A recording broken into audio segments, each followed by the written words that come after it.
서론을 간단하게 다시 한 문장으로 정리하면, 이스라엘의 한 나라의 신이 아니라 하나님은 우주를 창조하시고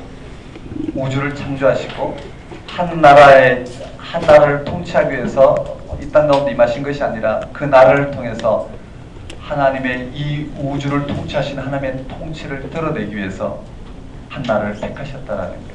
그래서 한 나라의 이스라엘의 대파국을 통해서 하나님이 누구이신지가 온전히 계시되어지고, 그 하나님 계시 앞에 이스라엘 백성들이 하나님이 누구이신지를 온전히 인식하고 하나님이 이 땅을 향해서 구원하시고자 하는 그 구원 행위 앞으로 온전히 어떻게 인식하고 돌아오는 것. 그것이 예언자들이 서 있는 자리이고, 이와 같은 예언이 선포되는 이유라고 보면 될 것 같아요. 자, 이 정도 전제를 하고 오늘 본문을 들어가 볼 텐데요. 네, 오전 중에 다 끝났으면 좋겠는데 최대한 빨리 나가 보겠습니다. 예레미야서의 주석을 보면 이렇게 되어 있어요. 예레미야서는 독자들이 읽어도 도대체 한 부분을 읽어서 한 단락을 읽어서 이런 의도이겠다라고 보면 다음 단락에 가면 도대체 무슨 의도인지 도무지 또 알 수 없고, 또 고민해서 또 그것이 이런 의도이겠다 읽으면 또 다음 단락에 가면 도대체 무슨 이야기인지 알 수 없는, 이만큼 어떻게 해요? 어떤 하나의 관점을 찾아내기가 어렵다라고 이야기해요. 왜 그런지 우리가 좀 들여다봐야 될 건데요. 하지만 그보다 조금 더 넓은 범위에서 제가 이미 말씀드린 그런 배경 가운데 들여다보면 좀 더 쉽게 봐지지 않을까 생각해요. 자, 어떻게 한번 설명을 해보겠습니다. 배경인데요. 지난 시간에 했던 부분하고 같이 연결되는데요.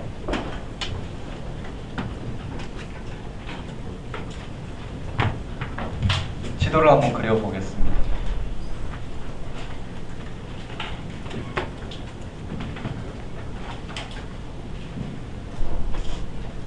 예레미야 시대인데요.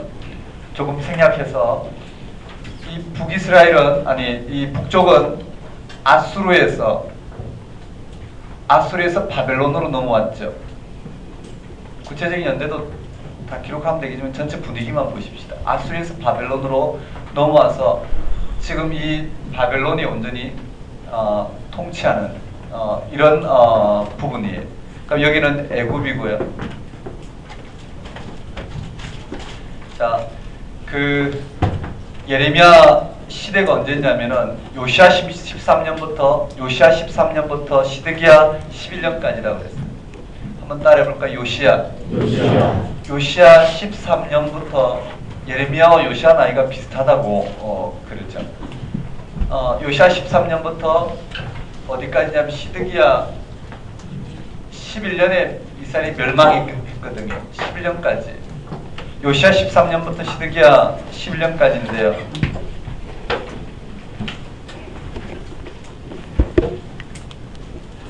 예레미야가 요시야 13년에 하나님 또 부름을 받았죠. 그리고 시드기야 11년까지 공식적인 예언을 해요. 근데 이걸 조금 더 정리를 해보면 요시야 13년 이후에 이때가 언제냐면 BC 627년 정도 된다고 그러죠. BC 627년. 근데 시드기야 11년은 멸망할 때니까 BC 587년 6년 정도 돼요. 그리고 요 위에 볼게요. 시드기야 이후에 그다랴 시대. 여기 때 바빌론에서 멸망당했어요. 이때가 그다랴 시대예요. 그다랴 총독 시대죠. 그다랴 총독이 암살당하고 그다랴 총독이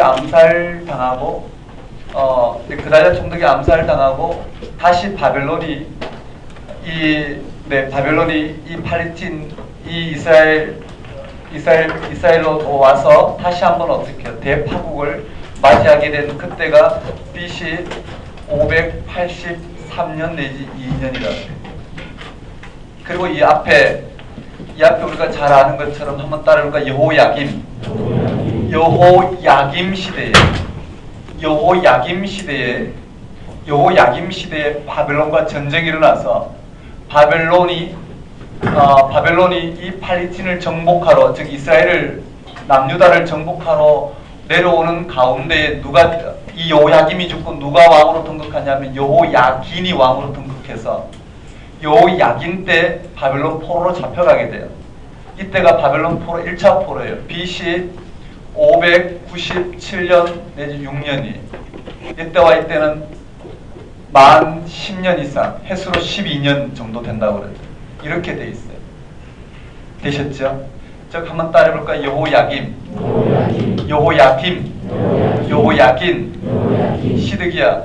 그럼 요시아 왕 이후에 누가 왕이 되었느냐면 여기에 여호아하스. 한번 따라해볼까요? 여호아하스예요. 네, 그래서 요시아의 세 왕이 나오죠. 여기 다시 도표로 그려보면 한번 따라해볼까요? 여호아하스가 나오고 그 다음에 여호야김이 나와요. 한번 따라해볼까요? 여호야김 이후의 왕이 누가 되냐면 여호야김의 아들 여호야긴이 된단 말이죠. 여호야긴이 돼야 되죠. 근데 이 격변기였기 때문에요. 다시 또 시드기야가 왕이 돼요. 한번 따라해볼까요? 시드기야. 즉 이렇게 되죠. 이후에는 어떻게 총독 체제란 말이에요. 총독 체제, 그달랴 체제가 되었고, 그달랴 체제 때 다시 어떻게 해요? 바한 바벨론 봉기 때문에 바벨론이 와서 다시 쳐들어갔어요. 위에 글로 다시 보면 한번 따라해볼까요? 요시아 13년. 여호아하스. 요시아 13년 예레미야가 부름을 받고, 자, 여호아하스가 지나가요. 한번 따라해볼까요? 여호야긴, 그 다음에 시드기야. 네, 이렇게 되죠. 그 다음에 한번 따라해볼까요? 그달랴. 이것을 명확하게 봐야 돼요. 왜냐하면 여기까지 예레미야 예언이 등장하기 때문에 52장까지. 배경을 좀 보면 예레미야 흐름이 어떻게 되는지를 볼 수가 있을 것이에요. 자, 여기에 한번 따라해볼까? 여호아하스, 여호야긴, 시드기야. 자, 다시 한번 배경을 보면은 요시아 왕이 누구에 의해서 죽느냐면은요, 애굽 왕에 의해서 죽죠. 맞죠? 애굽 왕이 이쪽 아수르 바벨론인 이쪽, 그쵸? 패권 다툼을 통해서 원정길에 나가는 가운데, 맞죠? 이 요시아가 이 바로노고를 저지하다가 애굽 왕 바로노고에서 죽어요. 무기투에서요. 맞죠? 그리고 누가 왕이 되었느냐면 여호아하스가 왕이 됐어요. 근데 여호아하스는요, 여호야김의 동생이에요. 정치적으로 격변기였기 때문에요.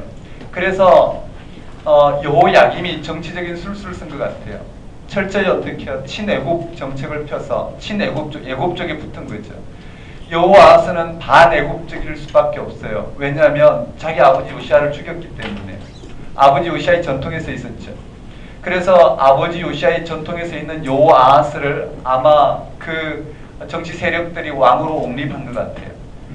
그랬는데 여호야김이 애굽의 바로 누구와 모종의 협정을 맺어서 이 애굽 왕이 돌아갈 때, 즉 이 아수르와 바벨론 이쪽 지역 패권 다툼에서 돌아갈 때, 이 애굽 왕이 돌아갈 때 여호야김이 이미 어떻게 해요? 애굽과 이미 잠정적으로 아마 협정을 맺었던 것 같아요. 그래서 반애굽 정책을 펴는 여호아스, 자기 아버지 요아스의 그 요시아의 복수를 위해서 모종의 애굽에 대한 반대 정책을 펴고자 하는 이 여호아스를 애굽 포로로 사로잡아가요. 애굽으로 사로잡아가요. 그래서 여호아스는 사로잡혀가고 여호야김이 애굽 왕에 의해서 왕으로 등극해요. 이해되셨나요? 왕으로 등극해. 네, 왕으로 등극하고 네, 그 이후에 무슨 일이 벌어졌느냐면은 이 바벨론이 완전한 패권을 잡았어요. 바벨론이 아수르를 무너뜨리고 완전한 패권을 잡고 다시 또 어떻게 해요? 애굽과 전쟁을 통해서 이 바벨론이 승리를 하게 돼요. 다시 보면은요, 여호아스를 사로잡아가고 애굽이 여호야김을 세우고 여호야김은 애굽에 조공을 바쳤단 말이에요. 나라를 유지하는 대신에 이 바벨론이 완전히 어떻게 애굽으로부터 승리하자 이쪽 팔레스틴인 주도권을 잡게 됐어요. 그러니 여호야김은 누구를 섬겨야 됐냐면 바벨론을 섬겨야 됐어요. 여호야김은 이 바벨론을 섬길 수밖에 없었어요. 그런데 이 바벨론이 정치적으로 약화가 되었을 때에 이 애굽의 격동을 통해서 다시 어떻게 해요? 애굽이 이쪽 지역 패권을 잡고자 하는 그런 정책에 따라 여호야김이 누구와 동맹하게 됐냐면 애굽과 동맹하여 반바벨론 정책을 펼쳤어요. 이해되시죠?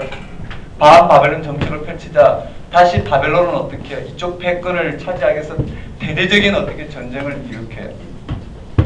그래서 전쟁을 일으켜서 왔을 때 여호야김은 죽고 여호야긴 그 아들이 이 전쟁에 노출이 되는 거예요.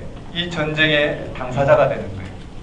그래서 바벨론의 이 유수에 이스라엘이 완전히 어떻게 대파국을 맞이하게 되죠. 이 여호야긴이 사로잡혀가요. 여호야긴이 에스겔과 함께 사로잡혀가죠. 그때가 언제냐면은 BC 597년이라는 거예요. 그리고는 바벨론 정부가 누구를 세웠느냐면 이 시드기야 정부를 세웠어요. 시드기야 정부를 세웠고 이 시드기야는 또 시간이 지나면서 바벨론이 약화되었을 때 애굽의 격동함을 통해서 다시 애굽과 동맹함으로 바벨론에게 어떻게 해요? 독립을 피했어요. 그러자 바벨론이 다시 2차 봉기를 했어요. 그리고 2차 바벨론 포로로 시드기야 때 잡혀가죠. BC 587년 6년이에요. 이때는 완전히 이스라엘이 멸망한 때. 이해되시겠어요? 예루살렘이 파괴되고 완전히 멸망한 게 시드기야예요. 그리고는 이제 어떻게 해요? 국호가 바뀌고 그달랴 총독 체제로 바뀌어요. 왕위가 완전히 끊어졌죠. 그달랴 총독 체제로 바뀌어요. 그달랴 총독 체제인데도 이때도 마찬가지예요. 이때도 애굽의 격동함을 통해서 그 신하가 이스마엘이라는 신하가 있는데 이 신하가 이 그달랴를 암살해요. 그리고는 애굽으로 예레미야를 데리고 피신하는 장면. 이렇게 역사가 마무리가 돼요. 일단 알맹이만 보면 그래요. 되셨나요? 이 흐름을 좀 파악하셔야 돼요. 한번 따라해볼까? 요시야 13년. 여호아하스. 여기서 볼까? 여호야긴. 그 다음에 시드기야. 그달랴. 요 내용을 명확하게 갖고 있어요. 이 가운데 예언자들의 예언이 뭐가 같은지 들여다봐야 된다는 거예요. 되셨죠? 분명한 것은 하나님이 한 나라를 위해서 봉사하시는 분이 아니라 천지를 창조하시고 역사의 주권자로 온 우주를 당신의 창조 질서 가운데 그것을 이 신학적인 의미로 말하면 공의와 정의와 평화 가운데 온전히 어떻게 해요? 세우는 그 여호와 하나님. 그 하나님이 어떻게 이스라엘의 이 신앙 안에 갇힐 수가 없는 거예요. 그렇죠? 이스라엘의 이들의 신앙의 토대는 뭘까요? 예루살렘 성전이었어요. 예루살렘 성전과 다윗 왕조였단 말이에요. 그러니 성전이 파괴가 되고 다윗 왕조가 끊어지는 이런 역사적 대파국 앞에 그들은 여호와에 대한 신앙을 잃어버릴 수밖에 없는데 그 여호와의 신앙을 잃어버릴 수밖에 없는 그 가운데 예언자는 뭐라고요? 하나님은 여기 계시지 않고 한 나라를 위해서 봉사하시는 분이 아닙니다.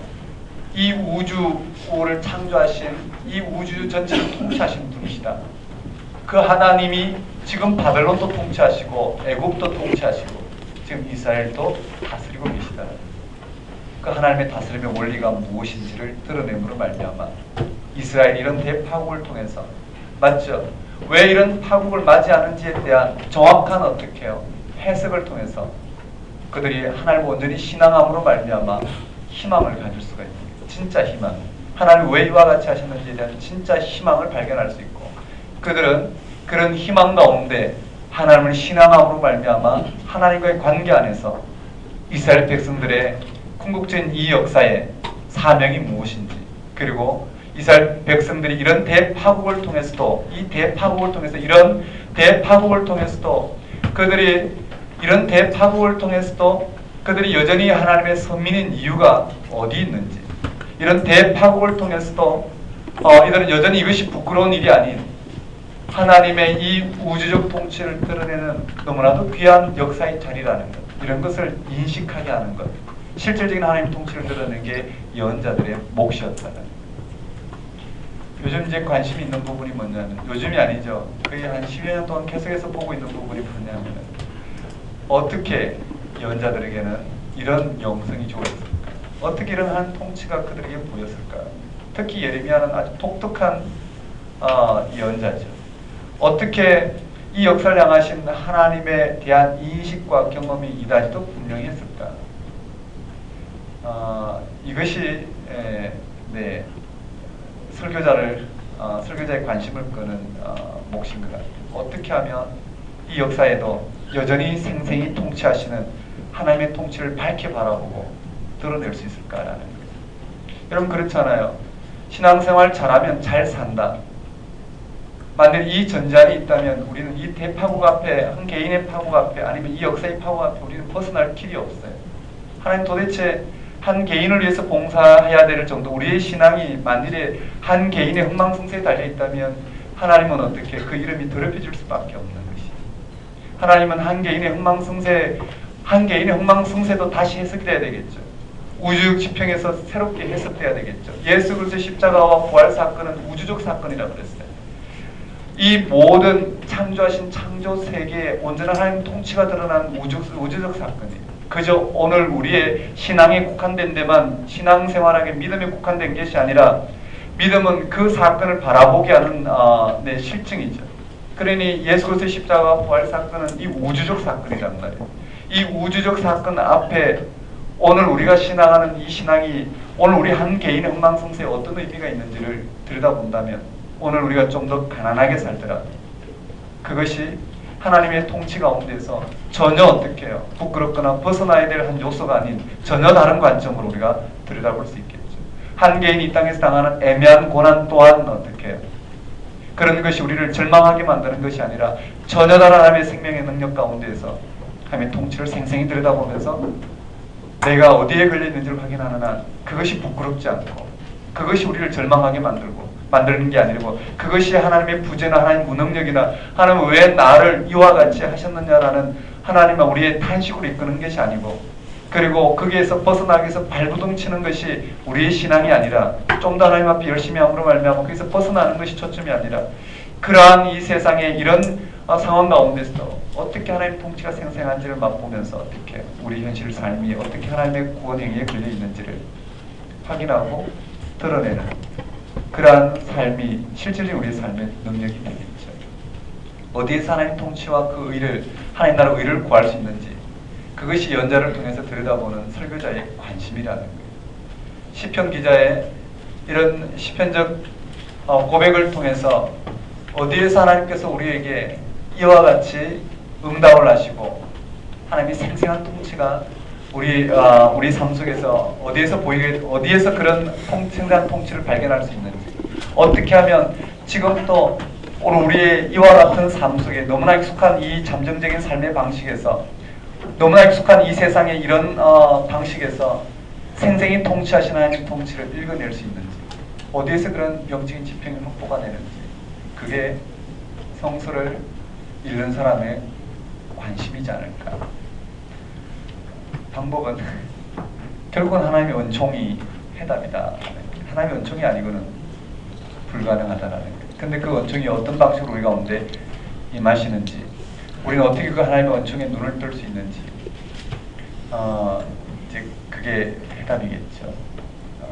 그 부분은 우리의 모든 너무나 익숙한 이 땅의 삶의 방식이 고정관념을 깨트린 것밖에 방법이 없다라는 거예요. 결국은 어떻게 해요? 십자가 사건이 실제 우리 삶 속에서 받아들여질 때만이 부활 생명의 생생한 통치가 우리 눈에 들어오게 될 것이라는 거예요. 그렇지 않으면 우리는 너무나 비상적인 삶의 방식에 이것이 하나님 뜻이다 저것이 하나님 뜻이다 한 개인을 위해서 봉사해야 될 하나님 정도로 전락해버리지 않을까 이렇게까지 한번 생각해 볼 수 있겠죠. 자 여기에요. 다시 한번 봅시다. 한번 따라해볼까요? 요시야 13년, 시드기야 11년. 그렇지만 공식적으로는 여기까지만 그 이후까지도 연이 된다는 거예요. 한번 따라해봅시다. 그달랴, 요시야, 요아스, 요호야김, 요호야긴, 시드기야, 그달랴. 네, 이렇게 연결되어 있어요. 이 격변기의 연자의 연이에요. 간단하게 다시 한번 표현해보면 예레미야는 하나님의 우주적인 통치를 바라보고 있는 것이. 예레미야는 이런 격변기에 하나님의 통치, 하나님의 뜻이 어디 있는지, 왜 이런 대파국을 이스라엘이 맞이하게 됐는지, 그리고 이 대파국부터 벗어나는 해답은 어디 있는지 그것을 가지고 예언하는 게 바로 예언자의 자리라고 그랬어요. 예레미야는요. 자, 여기에 통치하고 있는 이들이 누구냐면 요시아부터 지나가서 여호야긴, 시드기야로 연결돼요. 한번 따라해볼까요? 여호야긴, 시드기야. 여호야긴은 통치 기간이 아주 짧아요, 그렇죠? 단지 몇 개월도 안 돼요, 맞죠? 이미 대파국이 벌어진 다음에, 맞죠? 그 대파국에 휩쓸린 왕이 여호야긴이. 그러니 주로는 누구냐면 여호야김이란 말이에요. 여호야김과 시드기야가 예레미야의 예언의 대상이 되는 왕들이에요. 그래서 여호야김 몇 년에 또는 시드기야 몇 년에 이런 예언들이 주어지는 거예요. 이때는 1차 바벨론 포로고 이때는 2차 바벨론 포로고 그달랴 시대는 제3차 바벨론 포로가 되는 것이에요.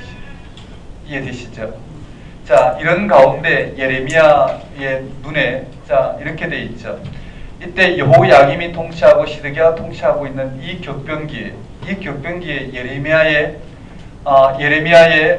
이런 예언의 지평은 어디 있느냐면은 예레미야의 예언의 지평은 하나님이 이 이스라엘을 위한 국가의 신이 아니라 이스라엘이라는 한 나라의 국가의 신이 아니라 이런 대파국 앞에서 이스라엘을 위한 국가의 신이 아니라 하나님은 천지를 창조하시고 역사를 주관하시고 이 역사를 회복시키고자 하나님께서 당신의 질서를 세우시고자 이 열방을 들어서시고 또 이스라엘 백성의 이와 같은 대파국을 초래하게 하는 바로 그 하나님이심을 드러내는 거예요. 즉 하나님은 여호와 하나님은 이스라엘의 국가의 신이 아닌 공의와 정의와 진리와 평화의 근거가 되시는 바로 여호와 하나님이시라는 거예요.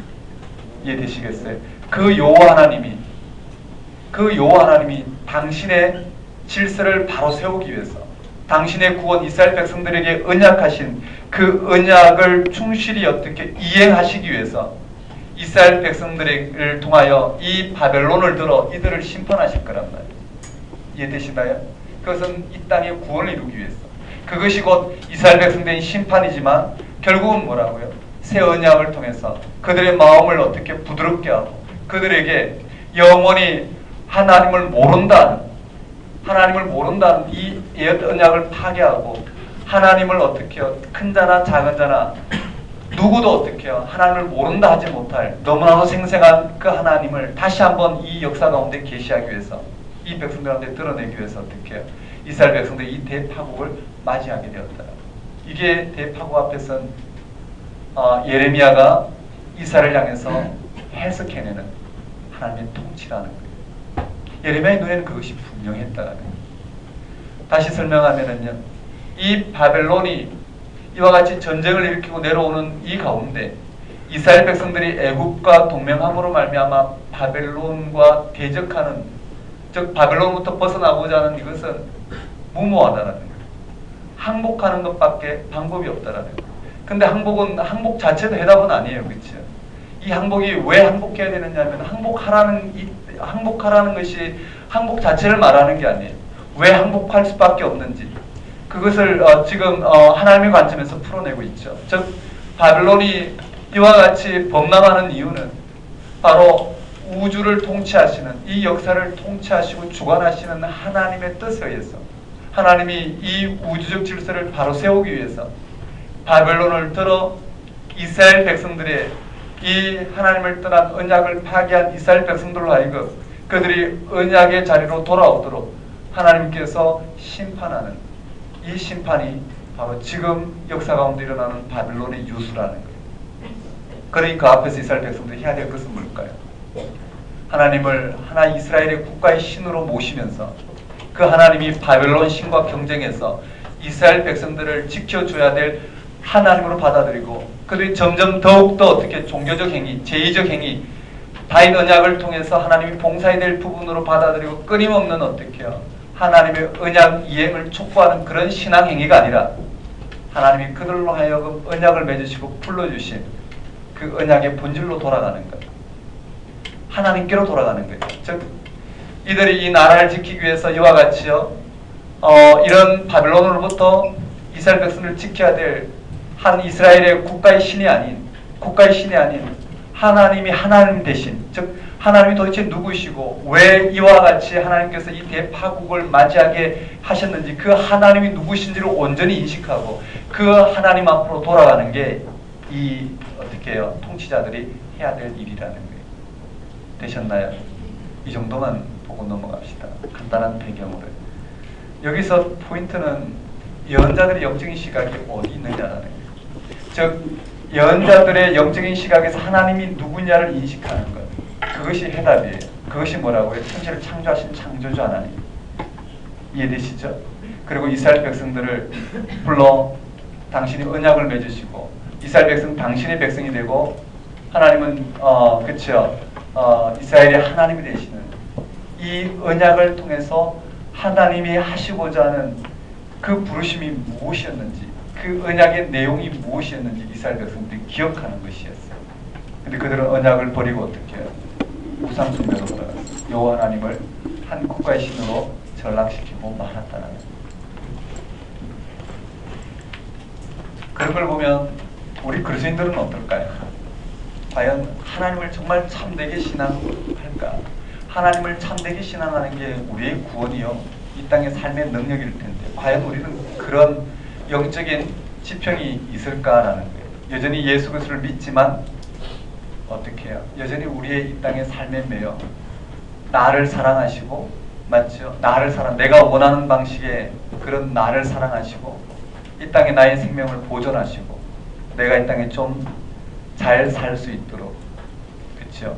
하나님께서 도와주셔야 될 분 정도로 전락한다면 하나님, 우리 하나님을 믿는 사람만 어떻게 하나님이 사랑하신다라는, 즉 기독교인만 사랑하신다라는, 아니면 어떻게 교회만 사랑하신다는 이런 관점으로 전락하는 한 어떻게 하나님의 통치는 오늘 우리가 들여다보기 힘들 것이에요. 우리의 삶의 구체적인 삶의 능력을 바라보기는 그렇게 쉽지 않을 것이라는 거예요. 네, 여기까지 하고 전체 한번 개관을 했으면 좋겠는데 쉬었다가 해야 되겠군요. 한번 반복만 하고 시겠습니다. 한번 따라해볼까요? 요시야 13년. 명확하셔야 돼요. 이게 한번 따라해볼까요? 요시야 13년. 여호아스, 여호야김, 여호야긴, 시드기야, 그달랴.